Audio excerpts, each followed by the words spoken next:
Be me. 24 years old, certified wage cuck. Work in a cubicle farm entering data into spreadsheets for 8 hours a day. It's as soul-crushing as it sounds. The highlight of my week is when the vending machine guy restocks the good chips. Live alone in a shoebox apartment. Only friend is a rubber plant named Bartholomew. He's a good listener. Anyway, last Tuesday started like any other. Woke up, stared into the abyss stared back. Put on my corporate drone uniform. On my way to the office, I see it. A flyer stapled to a telephone pole. Grand opening, the Museum of Forgotten Sounds. Pic of an old gramophone on it.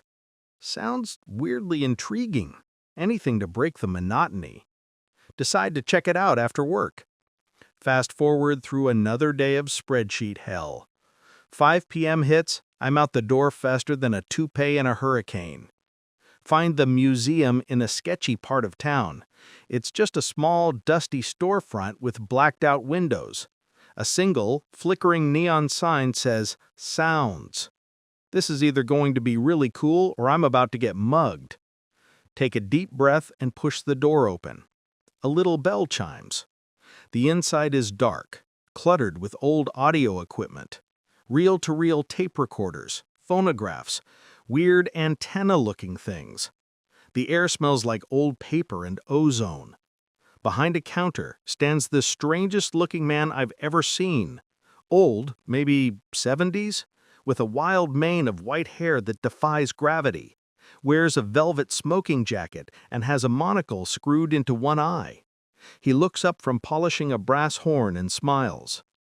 Welcome, traveler, to the Museum of Forgotten Sounds. I am the curator. His voice is like gravel rolling downhill. I stammer something about seeing the flyer. Ah, yes, a man of discerning taste. Come, let me show you the collection. He leads me through aisles of shelves, each packed with dusty vinyl records, tapes, and wax cylinders. He starts pointing things out. Here we have the sound of a dodo bird's mating call, recorded by a Portuguese sailor in 1680. He gestures to a wax cylinder. And this, the final broadcast of a pirate radio station from a sinking ship in the North Atlantic. It's all insane, impossible stuff.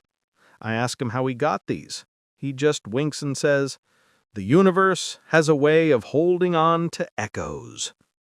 I'm starting to think this guy is several sandwiches short of a picnic. But it's fascinating. Then he stops in front of a small, ornate wooden box. And this is the centerpiece of my collection. He opens it reverently. Inside, nestled on a bed of velvet, is a single, perfectly smooth, gray stone. It looks like a river rock. What is it? I ask. This, he says, his voice dropping to a whisper, is the first sound, the sound of silence before the universe began. Okay, now I'm sure he's nuts. I laugh a little, thinking it's a joke. His face darkens. You think this is a jest? Silence is the most profound sound of all. It is the canvas upon which all other sounds are painted. And this stone holds the original. He leans in close, his one eye boring into me. I have spent my life collecting these echoes, but this one is different. It doesn't just play a sound, it creates an absence of it.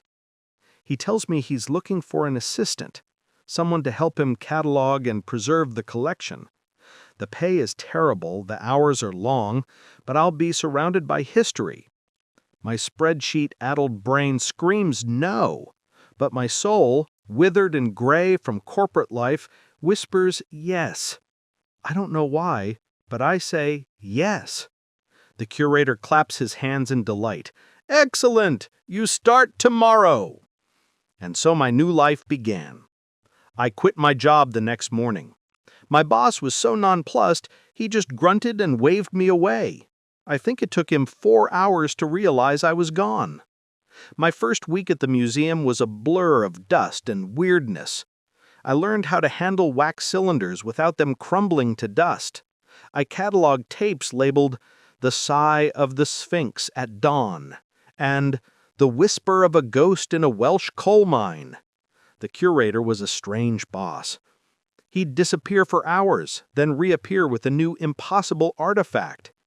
One day he brought in a conch shell that he claimed played the sound of the Library of Alexandria burning. I just nodded and wrote up a label. My life became a routine of the bizarre, but I was happier than I'd been in years. One night, the curator sits me down. He looks serious, more serious than I've ever seen him. "My boy," he says, "I have to go on a trip, a collecting expedition, and I'll be gone for a while." He tells me he's going to the Amazon to find the sound of a flower blooming. "I'm leaving you in charge of the museum. There is only one rule: never touch the stone." He points to the box with the silent stone.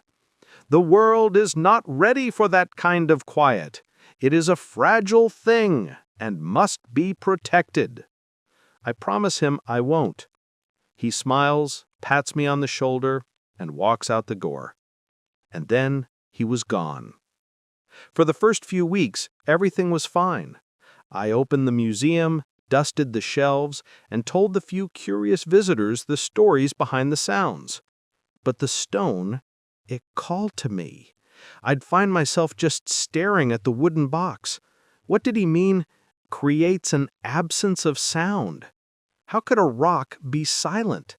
Isn't everything silent if you don't make a noise? The temptation was maddening. One rainy Thursday, a month after the curator left, I caved. The museum was empty. I walked over to the pedestal, my heart hammering in my chest. My hand trembled as I lifted the lid of the box. There it was, the smooth, gray stone. It looked so ordinary. I reached in and picked it up.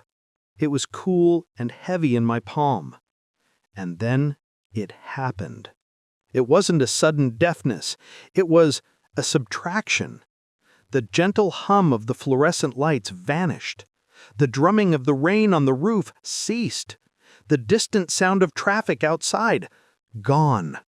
It was a perfect, absolute, terrifying silence.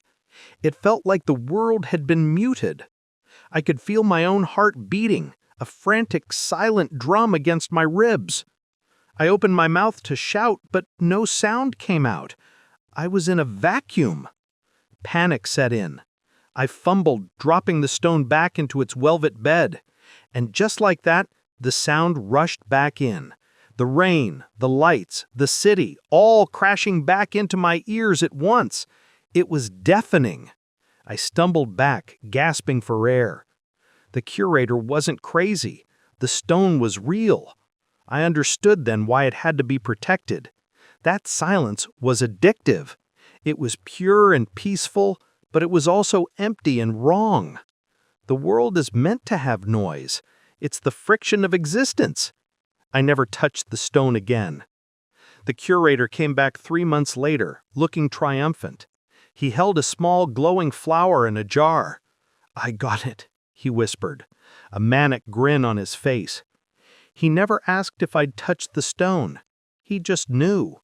He gave me a long, searching look and then nodded slowly. "Some things you have to learn for yourself." I continued to work at the museum for another year. It was the best job I ever had. I learned about the echoes of the world, the sounds we've lost and the ones we've forgotten. But the most important thing I ever learned was the value of a little noise. Even the soul-crushing hum of an office light has its place. It's the sound of being alive. I eventually left the museum and went back to a normal job, but sometimes when the world gets too loud and chaotic, I remember that little gray stone. I remember what true silence sounds like, and I'm grateful for every little sound that pushes it away.